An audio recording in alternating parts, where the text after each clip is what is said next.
All right, everyone. So welcome to the MicroJIT meeting for the 10th of September.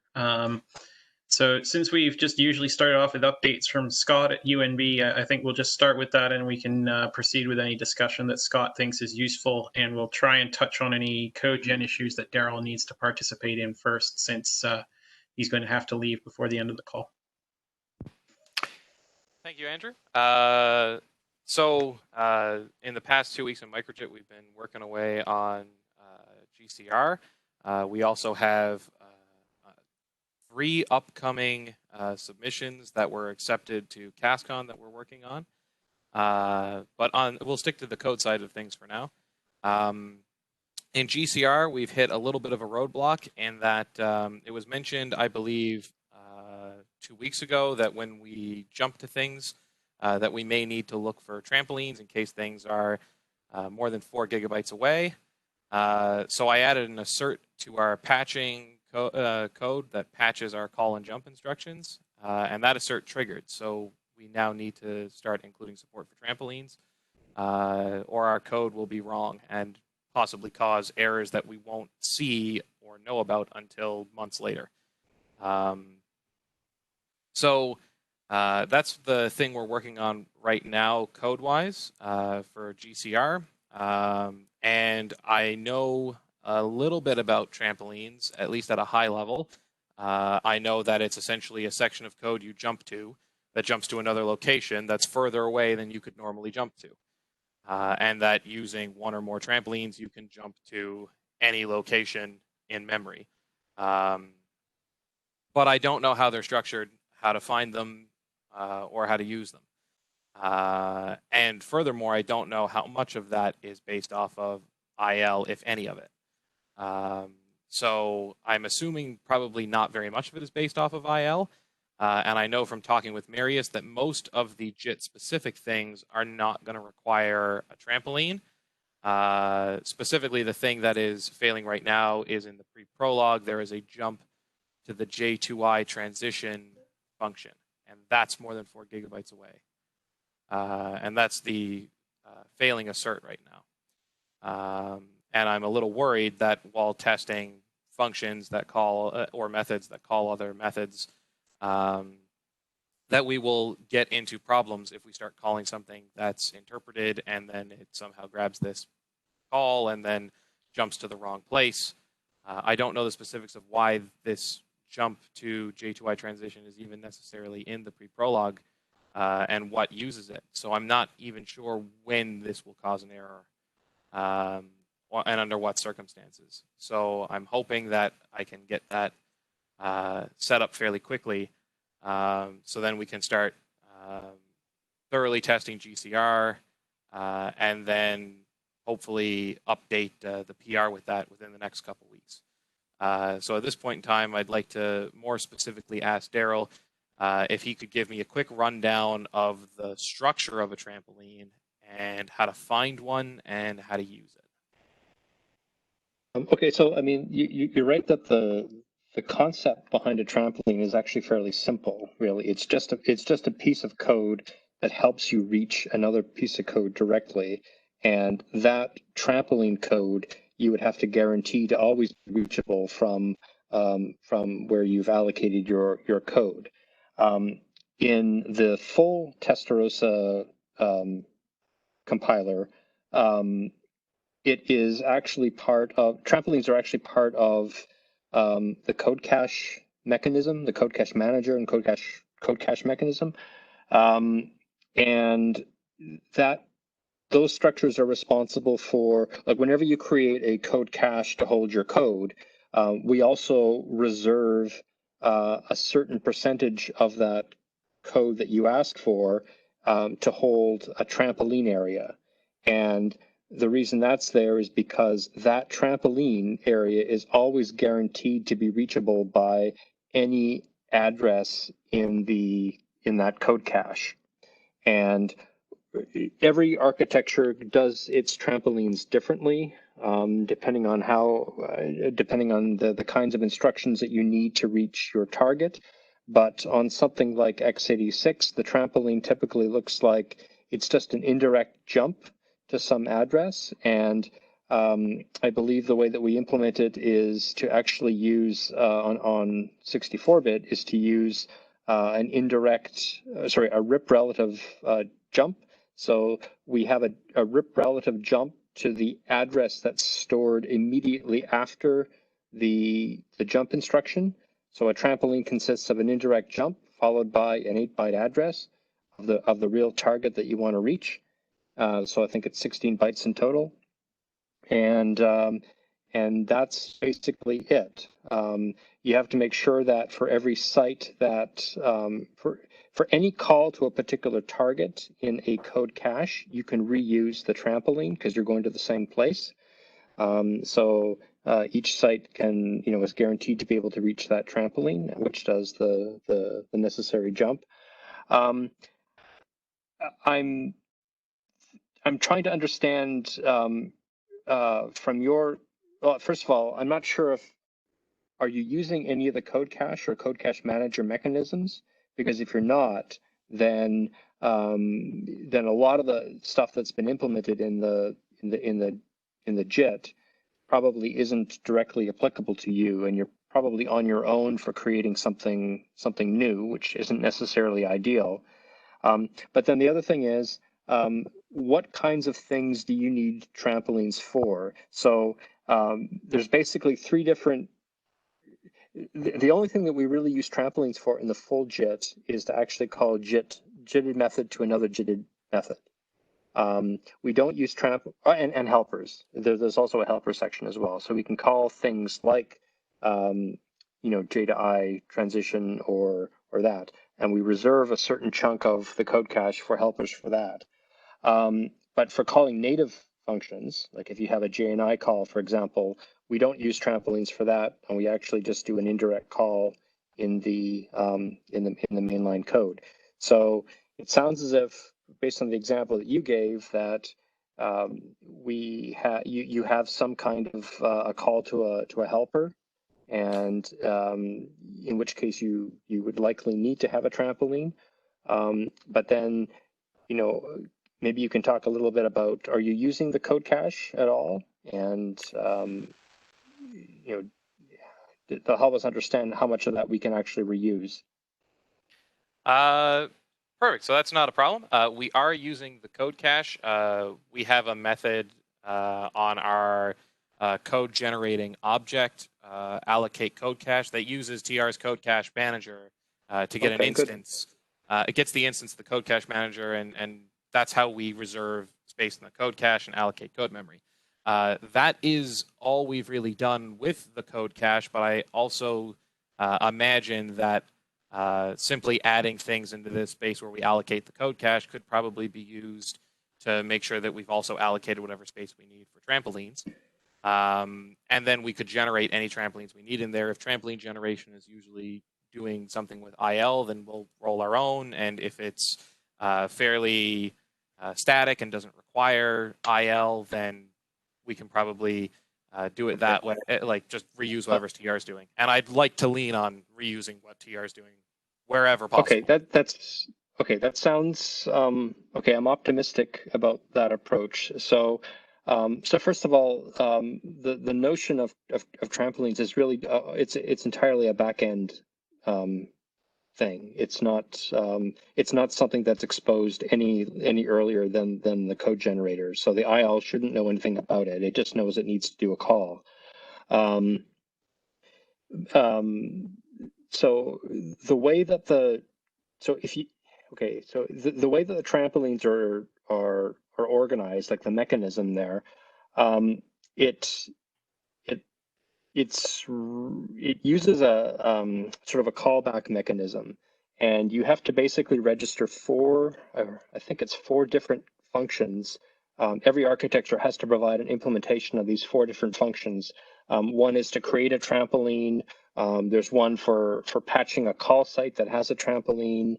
I think there's some kind of a configuration callback as well. When you look at the code, you'll see that and what they actually are. But the configuration is what's being asked to understand when you're allocating a new code cache.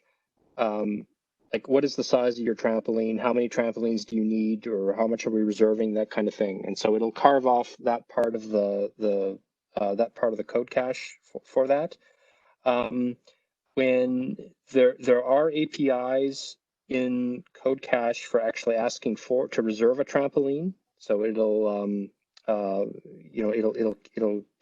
it'll make sure that there's a spot in the code cache reserved for a trampoline at a particular call site if you need it.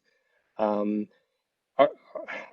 think, let me just think here for a sec. Is that all based on?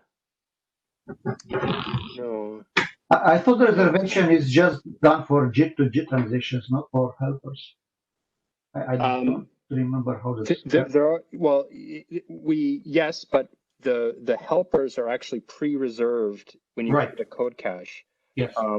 And then there's two different lookup functions. Like if you get to a call site, if you need to get there's two different lookup methods for finding a trampoline for a particular symbol, I think it is. There's index lookup, something like that, for finding a helper trampoline, and then there's sort of a JIT to JIT lookup function that you would call for a compiled target. So things are a little bit more complicated than that, in the sense that if you're doing a JIT to JIT transition, if you're at a call site,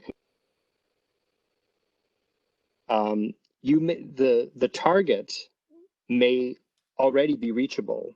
So you may think that you don't need to ask for a trampoline, but it's possible, if it's ever possible that that target could get recompiled, you could get a new address that that is outside the displacement range, then you have to make sure that you still have a trampoline reserved for that in the event it got recompiled. Similarly, if the target was interpreted, you don't know when that method gets compiled where it's going to live. So in that case, you also have to make sure that a trampoline is reserved for that particular call site. So if you ever look at the trampoline logic, and you probably will, a lot of it is dedicated to the notion of reserving a trampoline. I don't really need one right now, but I need to make sure that there's going to be space available in this code cache for a trampoline at this particular call site, should it be needed in the future.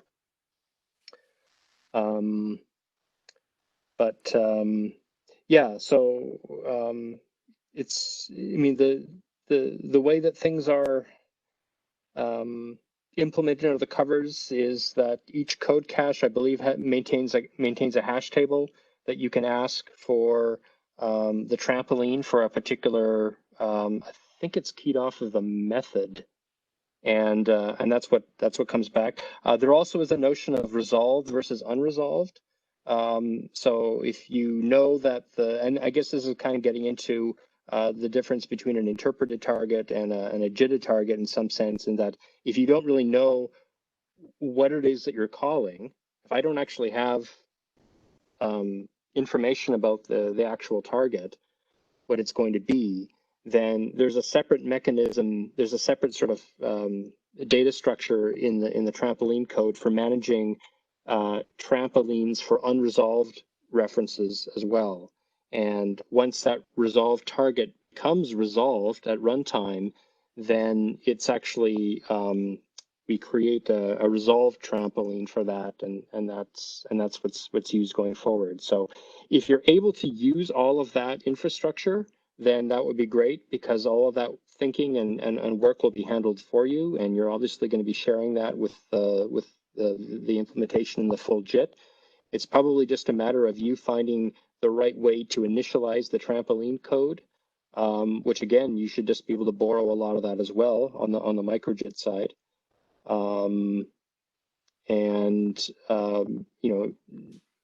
Ensuring that the lookup mechanisms actually work, and then actually reserving trampolines on your calls so that you're getting the right, so that you create a trampoline when necessary. Okay, so it sounds to me like I'm going to need to reserve a trampoline for every call for every invoke virtual and invoke static instruction and for every helper. And the helpers are, for MicroJIT, at least at this point, as far as I know, they're a constant number. We don't support a bunch of different types of recompilation methods. We don't support many of these different things. So we only really have to worry about, can we jump to when we do the GCR recompile, can we jump to the correct location for that helper? The J2I transition helper and the Stack Overflow helper, the JIT Stack Overflow helper. Then for calling methods, we have the interpreter. For invoke static, we have the invoke static and special glue. And so we need to be able to reach that, which may require a trampoline, but I don't expect it will because I think that's in the JIT SO. And Marius was telling me that those things are or were designed such that I shouldn't need a trampoline to get to them. And I haven't in testing so far. I'm unless I'm wrong, unless the code cache is guaranteed to be allocated close to where the shared object is. So it's not guaranteed, but in most cases it does. So we have a heuristic, and we try to allocate the code cache close to the GDLL SO. And in most cases that is happening, but there is no guarantee. Okay, so it's not a guarantee, and I'll still need to support trampolines. So it would have been a thing that would have popped up as an intermittent bug for all the invoke static stuff. Like we may have been running things and suddenly get a crash and not understand it, run it again, and it just works. Right. Okay. I was, I was surprised that you are getting this kind of errors all the time when this mechanism was in place. But now I understand that you don't have a JIT helper. This I2J helper is not in the GDLL, it's the VMDLL. That's why the mechanism that I referred to is not applicable. Yeah. So, all right. So I'm going to need for every invoke virtual, basically every invoke instruction, there's going to need to be, and every helper. So anything that jumps out of my code is probably going to need a trampoline. So that's going to be some constant plus the number of invoke calls. That's not too bad. That should be easy to check ahead of time. We have, like, the way we're doing it right now, I think we allocate the code cache before we do our metadata pass, but I can just swap the order of those things, get the metadata information we need from the method that's stored in the bytecodes, and then use that to figure out how many invoke calls there are. And we could probably also use that to figure out roughly how much space we're using, because right now we're kind of using just an incredibly large estimation for how much space we're going to need in our code cache, and then assuming it'll be enough, which is going to fail spectacularly eventually if we don't introduce some upper bounded estimation. So one trick that is employed when we're allocating a code cache is to reserve a large enough address space, but then only commit part of it, and we only commit parts of it as we need it.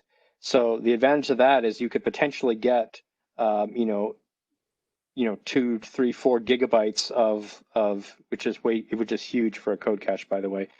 let's say you get 1 gigabyte of dedicated address space for the code cache. You only reserve part of it. You know that those addresses are all going to be contiguous to each other, and therefore you're probably not going to need a trampoline for JIT to JIT transitions.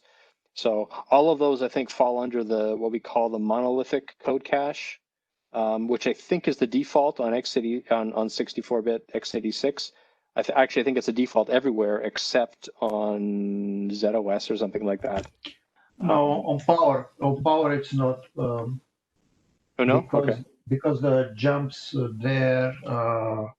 What is the reason? I think it cannot jump more than 32 megabyte. Yeah, they've got a very small displacement on power as well. Yeah. Right. So, but on x86 though, it is the default. Yes, way it of is. allocating code caches. So you're probably not going to see a lot of trampolines or any for JIT to JIT dispatches. However, you may see trampolines being used for helper dispatches. And obviously, so I need to, in the metadata pass, allocate the space for all the trampolines. And then whenever I go to create a call to something, if the thing I'm calling to is too far away, then I need to generate a trampoline in the trampoline space and use it.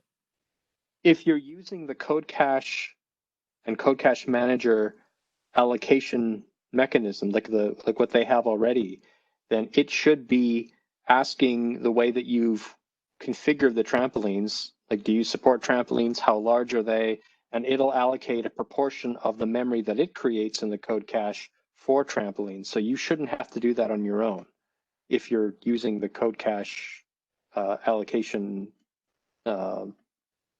infrastructure that's already there. I don't know how much of it, where we have keyed into the infrastructure there. So that code was written by one of our other students, and I'm kind of reading over it now, and I'm unfamiliar with the code cache structure in general, so I can only see what we're doing, and I can't tell necessarily where in TR's usage of the code cache we've fallen in. But we get a code cache manager instance from the static instance thing for code cache manager. We get the compilation thread ID for the VM.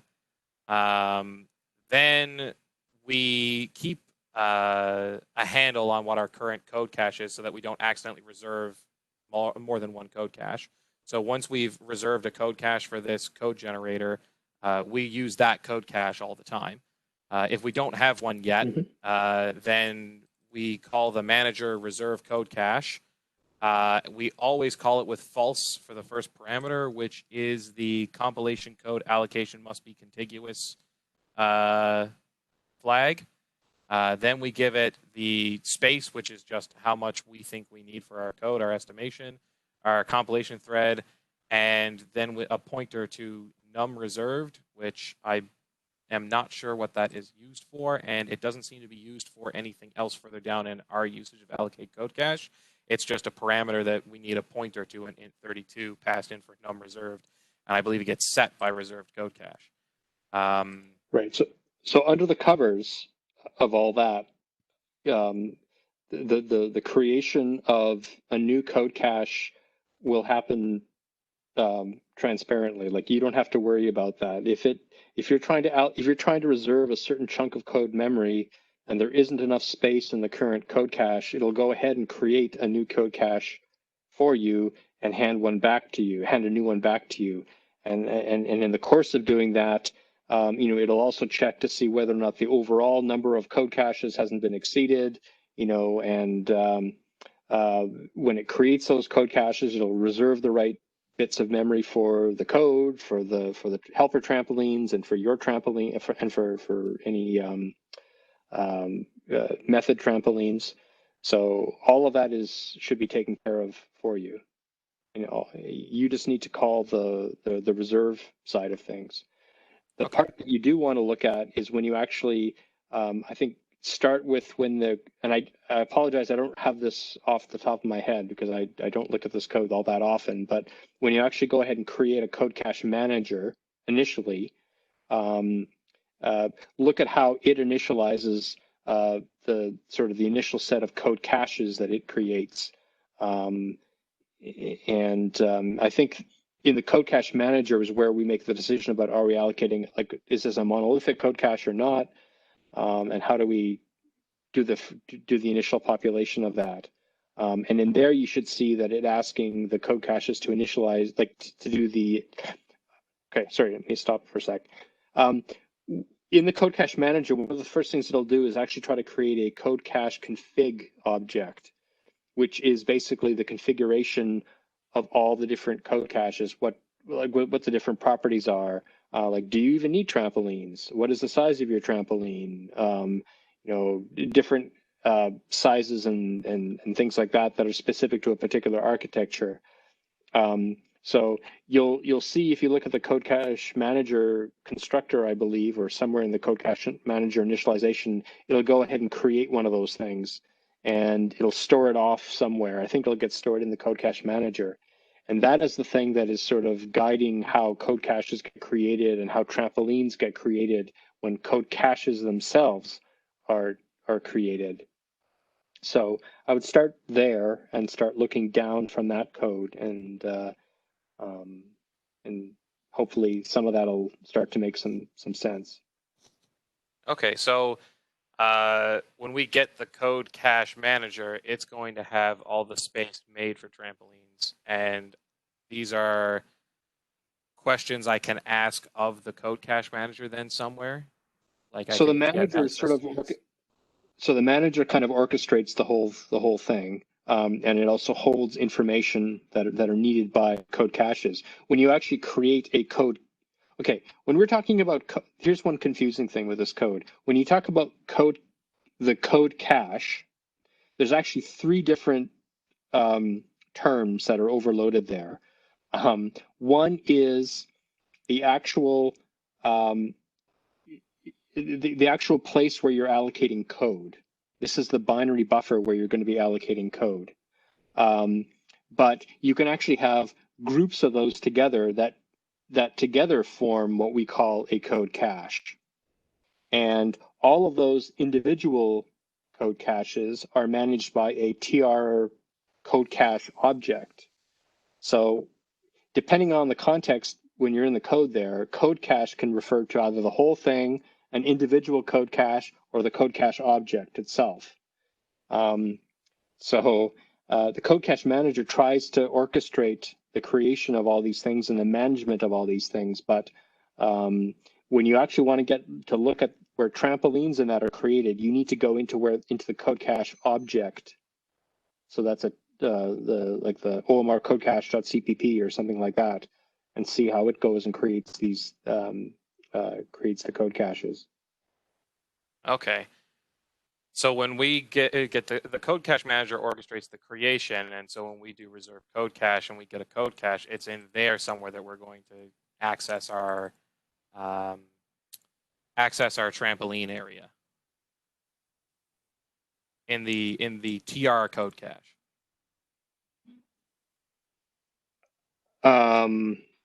Yes, that is correct. So you allocate or reserve trampolines in a particular code cache. All right. So yes. There may be calls I need to make on the code cache when we do our allocate code cache that we'll have to put in, say, the number of trampolines we need. No. And then inside that method that I'm using for, and I'm talking about the allocate code cache method inside of the MicroJIT code gen that calls the reserve code cache function of the code cache manager.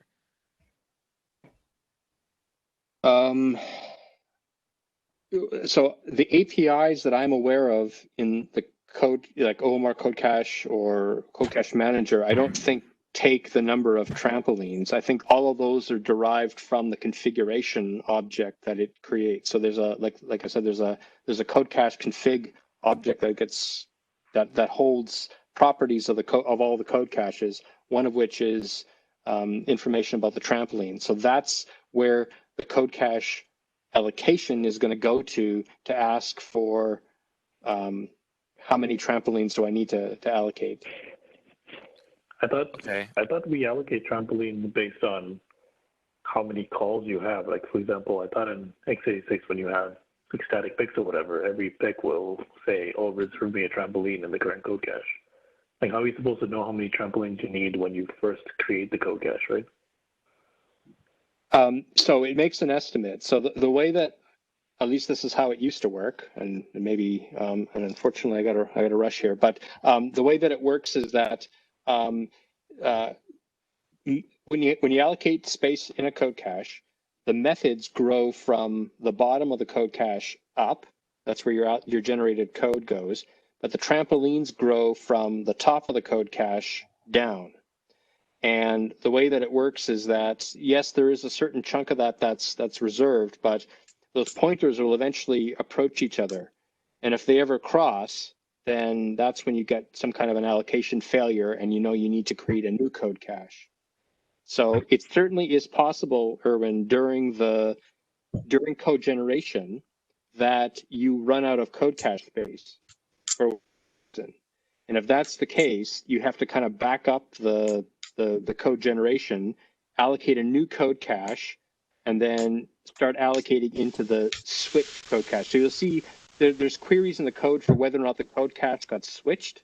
That's what that means. It means that I tried to allocate something, either a trampoline or a chunk of executable code. I couldn't do it, and therefore I had to back up, allocate a new code cache, and sort of start again.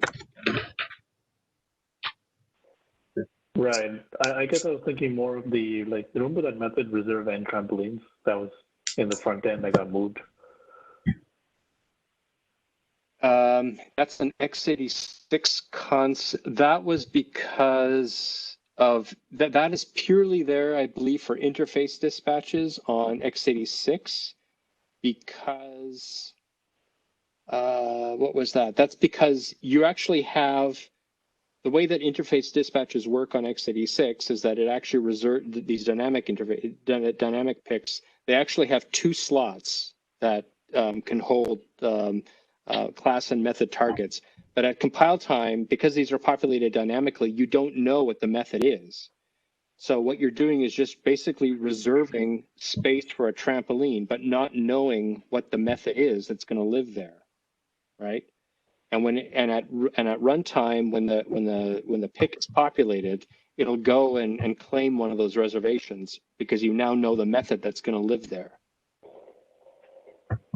Right. Okay. So I guess that for other trampolines, we don't bother going through the reserve trampoline API. We just give it an estimate to the manager. Or we just have to know how many trampolines we're going to need for every call and just give that to the code cache manager. Normally, you only reserve, yes, normally you reserve one trampoline per call. Okay. Yeah.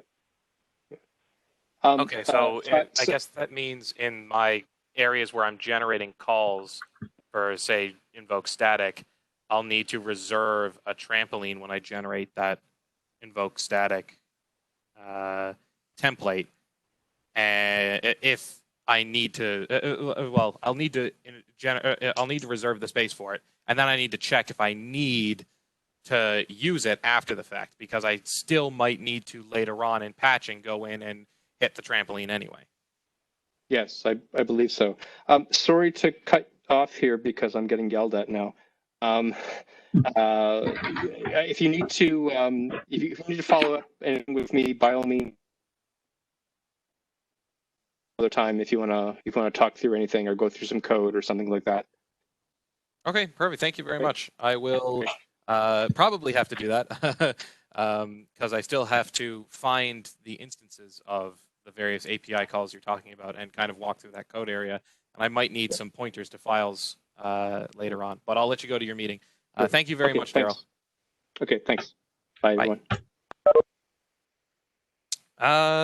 So I guess that brings us to the next order of business. On call right now, we have the other PhD student on the project, Harpreet. If you want to introduce yourself there very quickly, Harpreet. Okay. Hello, everyone. I'm Harpreet Kaur. So I'm currently pursuing PhD from the University of New Brunswick, and I've been working on this OMR for managed runtimes project, the MicroJIT project. That's it. So myself and Harpreet have been dividing up kind of what we're going to be doing for our PhD projects. I noticed that Cheng is on call, and previously, though I don't see, I hope I'm pronouncing it correct, Jan, on call at the moment. Yeah. The three of us very quickly were having a discussion on Slack about expanding OMR, expanding MicroJIT in two ways. One, and specifically when I was talking with them, we were talking about expanding it to other architectures, and in their case, they were looking to get it up and running on RISC-V. Yep. The other thing, which myself and Harpreet were talking about, and I think at one point in time, a long time ago, I was speaking with Marius about this, is how to kind of pull the templated code generation side of MicroJIT away from the bytecodes of OpenJ9 and the JVM, and possibly pull it into OMR and create a MicroJIT JIT builder. So Harpreet's looking at kind of these two vectors of generalization, how to generalize MicroJIT across different runtimes and how to generalize it across different architectures. So I don't know how far down that road Harpreet has been looking right now, but I imagine in the future, and possibly now if she has any questions to open with, she'll be asking about things that she can do to kind of decouple MicroJIT from x86-64 specifically, decouple it a little bit from OpenJ9 specifically, and also probably still keep the connection between TR and MicroJIT so that we can keep this kind of connectivity that the two compilers have even when they're used together on other runtimes. So I imagine the properties stuff that I was speaking with Daryl about before is soon going to be taken up by Harpreet. So Harpreet, if you have any questions that you wanted to ask in that direction or any other questions, I'll leave it to you now if you have anything specifically you want to hit up there today. Yeah. So nothing for today because I was just I've just started started reading some stuff, reading the code actually to see how the code is glued, how the compilers are themselves like glued up, bind up together. So if down the line I would have any questions, I would definitely come up with, but no answers today, and no questions today. Okay. Thank you very much, Harpreet.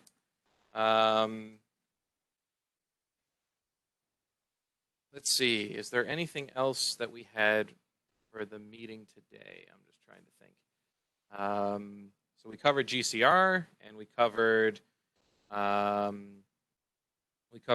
talking about trampolines, and we covered talking about your introduction into working in generalization. I am currently also at this moment reading through some of the papers, or the paper that Andrew sent me, as well as a paper that the student who just graduated from our project, Eric, he sent me a paper on optimizations, peephole optimizations, I think were part of that. So I'm reading through about profiling and optimizations now to start moving on to the profiling and J-profiling work after we get GCR added in and working. I don't have any new questions right now on J-profiling. I guess it would be useful to reach out now if there's anyone here who's worked on the optimizations portion of OMR, or sorry, TR in J9 or in OMR. If you can send me any links to papers on kind of the complexity and trade-offs between different types of optimizations. I'm trying to get my head around which optimizations are feasible, and of those that are feasible, which ones are possibly worth it to include in MicroJIT. Because if MicroJIT spends too much time compiling, then it loses its benefit. But if it can compile faster code quickly, then there's a possibility of getting to TR even quicker. And so there's a lot of research to do in that area that I'm interested in looking into. So if you guys have any papers you could send to me that you've been using, that'd be awesome. Well, there's not a huge number of scientific papers on the optimizer itself. I mean, there's papers on specific optimizations, but a lot of, well, there's a whole class of optimizations that TR does that are not going to be of interest to you because they are sort of global in the sense that they will operate intra-procedurally, right, across multiple basic blocks, and that's not going to be something that you can really do very effectively in a template JIT, right? You don't have the scope or the time for anything of that complexity. I think you may be more interested in some of the some more kind of binary optimization type techniques, which are things that you would do over instruction streams or that kind of stuff. Thinking specifically, there was a paper by, I don't have a copy of the paper to hand, but there was a paper on bottom-up tree rewriting by Kevin John Goff from Queensland University of Technology, who is one of my supervisors. But there's some very cool stuff in there on sort of representation trees and simplifications and things, which were all very local in scope and maybe more applicable to the kind of thing that you're trying to do. But yeah, the optimization stuff I think is kind of orthogonal to the profiling problem, since the profiling is really to drive TR when it does get interested, right? Yeah. Okay.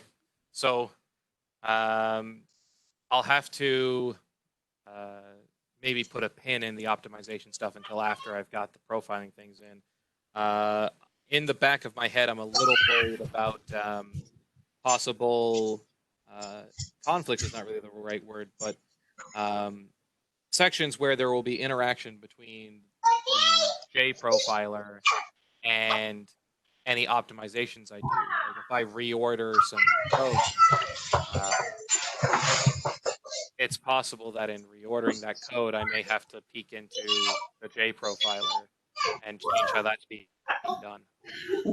Well, so the way that the J profiling is structured in TR to avoid all those kind of problems is that we insert the block counters pretty much immediately after we finished inlining. So for you, so as soon as we have the block structure, we're going to pick which blocks are going to get instrumented, and we put we have a placeholder that says, you know, and profile this block here. And then any subsequent optimization transformations, those counters just move around as if they're another program value. So you tend to preserve the semantics of that counter, because, like, say you duplicate the block or combine the block with another block, it doesn't change the fact that that counter is going to run. It's an increment.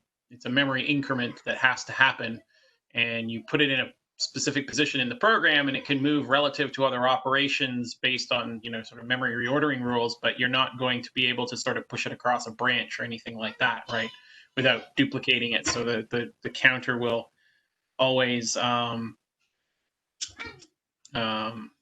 be able to, will always, semantically correct program transformations will ensure that the counter is correctly incremented, just as a fact of it being represented as a memory increment kind of operation. Okay. And the value profiling we do very late. So the value profiling, there are things that we are interested in, like dispatch targets and things like that. But you don't want to insert the instrumentation for those early, because if in the process of doing the compilation you can prove the target, you don't really want to profile it because it's provable from the source, right? Like you don't need that instrumentation because the fact is sort of self-evident from the program, right? So we insert the value profiling very late because we aim to just gather data on the things that are left after the optimizer is finished doing what it's doing that we need to gather data about. So we do those late and on purpose so that we don't clutter up the program with these additional reads of values and things which could disrupt optimization. So we kind of do it in two phases: the block counters early and the value profiling instrumentation late. And then the optimizer is kind of free to maneuver as it normally would in between. And it's the rules of preserving program semantics ensure that, you know, the things that you need to profile will be there, and the counters you put in will remain semantically equivalent across the transformations. Okay. So I'd be a little less worried about the optimization interactions. I think that there are some interesting questions about what to do for optimization. There's a few different levels that you could do it at, right? You could do optimization of even the bytecode, but stack representations aren't very helpful for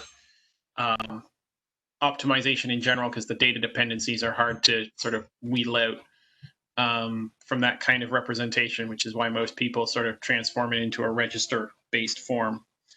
And then the other one is sort of peephole or bottom-up optimizations from the instruction stream that you've decided to generate, right? Fusing instructions, combining things, reducing redundant sequences based on tests and things like that. So I guess a very possibly quick question, because I know we're getting close to the end of the meeting time now. You mentioned peephole as part of bottom up. Could you do peephole with like a K look ahead? Yeah, you can do it that way. You can do it with you could do it with a look ahead. There's papers that do it both ways in the literature. I don't have specific pointers to hand, but people have done it both ways. Yeah, I think part of it depends on the structure of what you're generating and how it looks and what you're processing, right?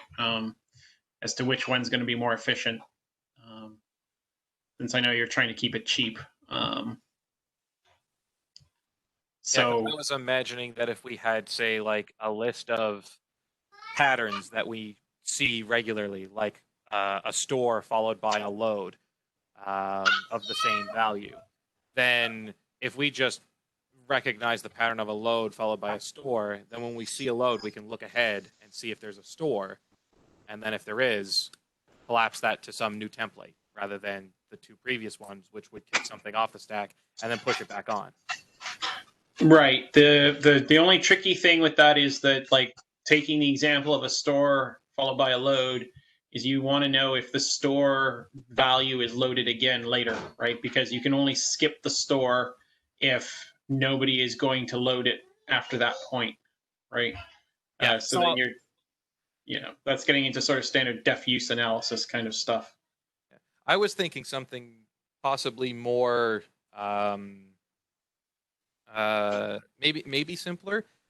So like when we do a store right now, we pop the value off the stack because semantically that's what the JVM wants us to do for a store operation.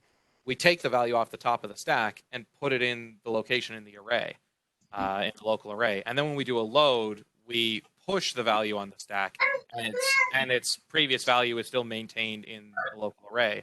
And if we had a store followed by a load, we could probably just keep the value on the top of the stack and peek it and store it in the local array without doing the push pop, and then we can eliminate the load, not the store. Yep. So that kind of thing is certainly possible, and then the question becomes, like, how far do you look ahead, because that load could be separated by any number of other bytecode operations that are completely unrelated, right? And if it's only immediately adjacent, or do you look ahead 4 or 5? How far do you look? Right. And then which instructions can you skip in the look ahead? Like if you do a store and then you do something that does, like, say, an add or something that's going to modify the stack, and then there's a load, then you'd either have to do some very complicated templates to match the pattern of something that's modifying the stack in the middle, or you'd have to just accept the penalty, because if you try to keep it on top of the stack, you're going to modify which arguments are being used by the add and load, unless you then end up just converting to something that's almost like a register representation, where you remember where in the stack you're actually looking at things so you don't do the memory moves. But that's basically just registers with a register window stored in the stack. Yeah. So, yeah, I mean, like the look aheads and things can work. I guess I'm just pointing out that they can be a bit brittle because random additional bytecodes can disrupt them. Now, you'll get some wins, but you may end up chasing down a path where you end up with sort of more and more complex look aheads to try and do things, and it may not be as efficient as if you sort of pivot it to think about it another way. But maybe that's the sort of first cut, easy thing to do. But yeah, I think some of the binary optimization kinds of papers are where you would probably want to start, because they're more concerned about trying to find things from an instruction stream, and they may recover some program structure as part of doing that, but because they're not starting from an IL, like a high level IL, they're going to be closer to where you're starting than some of the more high powered kind of SSA based, loop transformation optimizations and things, which are all going to have, pretty heavy compile time hits associated with them, because they're, doing, mega program analysis and transform, right? Whereas you're just trying to find something cheap and cheesy. Exactly.